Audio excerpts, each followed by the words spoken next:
shine the glow. Your darkness is your downfall. Plus you mad I'll always be first, like I'm the ground floor. Hey yo, sound boy, yeah, they call me no noise. And I gotta be in rotation, you ain't got no choice. So easy the thoughts, not easily taught. And there's no competition, so y'all gon' get easily torched. This ain't a fair fight, who y'all got to jump me? Cause me to the game is like Michael and his monkey. But don't call me Bubbles, I burst yours or hurt more. Two things I don't care about, turf wars or who twerk more. That young man shit, I'm super fully grown. So fuck the past, I'm in the futuristic zone. But recognize the lesson, Sierra, future got it on. I know you ain't expected them to root for me this long.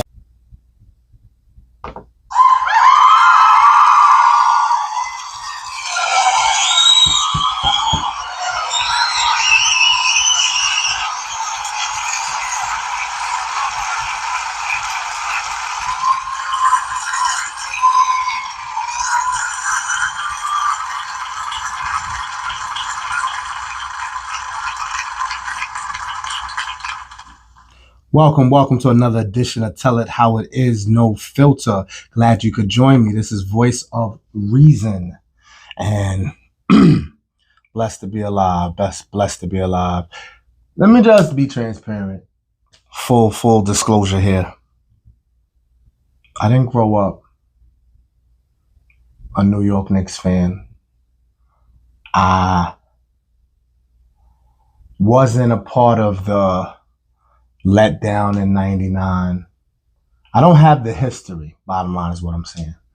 But I'm from New York. And I like players. I don't like teams per se. So I never really rode with a team strong like that. And when I do like teams, it's not the rival. So, for example, the Knicks rival would be like Boston, Miami, whatever. You know, like I don't know if Miami's in the same division. I can't remember right now. My brain, it doesn't matter. Boston for sure. Philly for sure. So it's not like I was a Philly fan or a Boston fan and now all of a sudden I'm rocking because they won. I'm just saying I'm from New York. So for us to get a chip from where I grew up and from, yeah, I'm going to drag it. I told you I'm gonna keep dragging it. I know you got some people out there that know me personally, like since when he's a Knicks fan. That's not what it's about. We won, baby.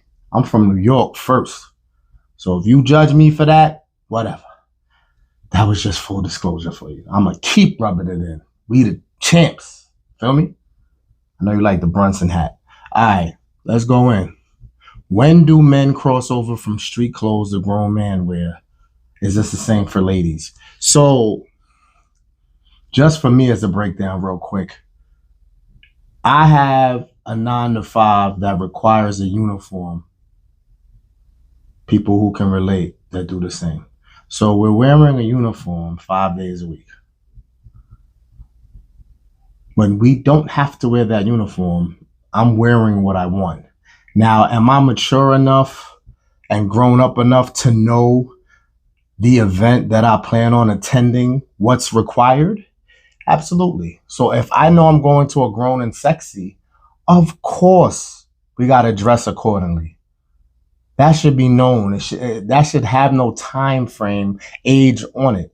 I feel like once you could dress yourself, from the age you could dress yourself, you should have knowledge of such.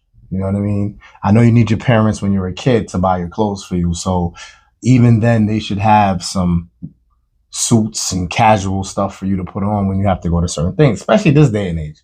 This day and age, we getting our kids more ready early. But not to drag that, the point is I know when I'm supposed to dress a certain way. But if you ask me on a humble, because I wear the uniform 5 days a week, I'm wearing comfy.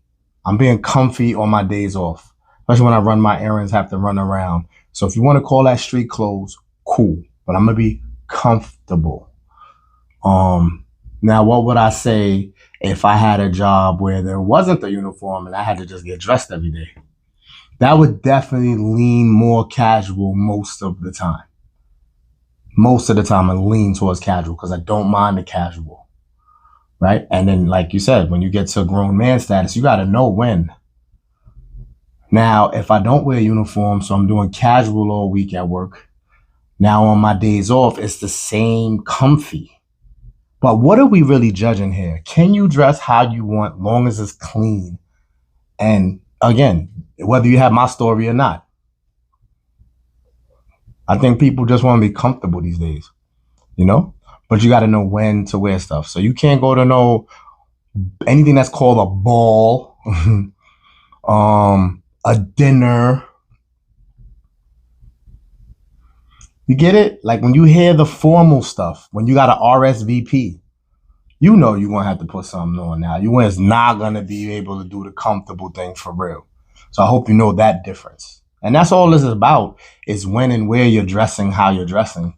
You know, I don't think we're supposed to like really dig into this like, oh, he always wears sweatsuits. What do you see me doing when I'm wearing sweatsuits? I'm not going to go to a formal dinner with a sweatsuit on. I'm not going to go to an all black, all white event with a sweatsuit on. I'm not going to no kind of ball with a sweatsuit on. I'm not going to anything at RSVP with a sweatsuit on. So I hope we know this. And as far as the ladies go, I feel like the ladies, who's even judging them at all? Because I think they know as well when they need to do what they got to do, right? You know, I know there's sneakerhead. Some girls are sneakers. Some girls never really loved sneakers, don't really wear a lot of sneakers. So they're a shoe girl from pretty much the gate. And I feel like that's very classy. I don't judge like sneaker girls. Just make sure the sneakers is clean. You know what I mean? I know some women, sorry to expose, y'all don't like cleaning y'all sneakers. If you letting go of it, like you got it when you got it, and you wore it with a cute outfit, and now you transitioning it into run around in the streets real quick, or your laundry or your gym, cool. But if you're trying to salvage it, clean your sneakers. If you're gonna wear sneakers, right? But I love the shoe game. So once women convert into that and they really don't wear the sneakers like that, cool. But they can still, dress up and dress it up nice, even when they don't wear like super formal things. I feel like women, they got the swag or they don't. I don't think this is something that we need to sit down and discuss with them, like maybe how y'all feel about men. Some men need to get schooled on how they should be dressing. Some don't have a suit. Some don't have shoes. It's fair to say that we may need the schooling. I don't think the women need the schooling as much as we do. But you definitely got to know when is when, though. And per event, as I say. I feel you can choose on your days off when you just maxing and relaxing, that you could wear whatever you want that's comfy. You know what I mean? So I don't judge that. All right. Pet peeve of the week. Sometimes I have one, sometimes I don't, right? I'm gonna use the occupation as an example. It's not big, but when you're gifted, talented, know your job, know how you're moving on this earth, even if something is bothersome, even if something's off, if you're able to adjust to it and it really didn't take a lot out of you, you should just like laugh that off, I guess. But this is what we're gonna do. I was told, there's a bunch I could pick, but I'm gonna just pick this first. This one right here. So I was given instructions and assignment, right, of where a certain item would be and when that item needs to move and when is it due at its location. Stay with me. I was given instructions where the item is, what time it should depart, what time it should arrive. Now I've been doing that assignment all week, 5 days. On the 5th day, they needed the item sooner. So now the bosses are looking for me, but I'm moving as if I was given the time, place. I got the tools and the info I need. And I don't need a lot of time to get it ready. So you can never know when something can change. You got to be available. Once you're at work, you're at work. So it's not the part about needing it earlier. the approach was as if I wasn't where I was supposed to be, or I was supposed to read minds and just have already been ready to transport the item. That's the energy I received. So I didn't particularly like that in that moment. Did they adjust and go back to calm mode? I guess it was just frantic because maybe there was question. So they had to throw the heat somewhere. And when you look at it like that, it doesn't bother you as much. It shouldn't bother you as much. Same thing when I deliver this item. The place I deliver this item, I don't really work for them per se. I'm extra help and I can assist, but I'm not there for them. So if they need me to do something, cool. Once again, this is not anything overwhelmingly stressful. It's just awareness. So I'm there and they are using me as if I belong there, or they're short-staffed. No beef. I'm just telling you. It ticks me off. Don't take advantage because if I wasn't there, if I was incompetent or I wasn't really knowledgeable about that location, how mad could you really be at me? I mean, that's dragging it, but still. So these are pet peeves. I want to know what you have. It's not really relatable, I guess, for some of you guys. So let me see if I can find one real quick. I stayed here longer than I wanted to. Let's find one that we could kind of relate to.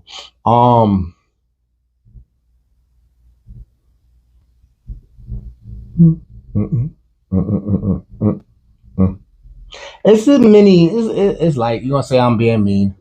This one particular time, because I'm sure it's happened a dozen times, and it's about the mood you're already in, or if you're in a rush, or you got other things you're trying to knock out. So it was an older person in front of me on the grocery line, and I have jokes, but I was a little irritable too.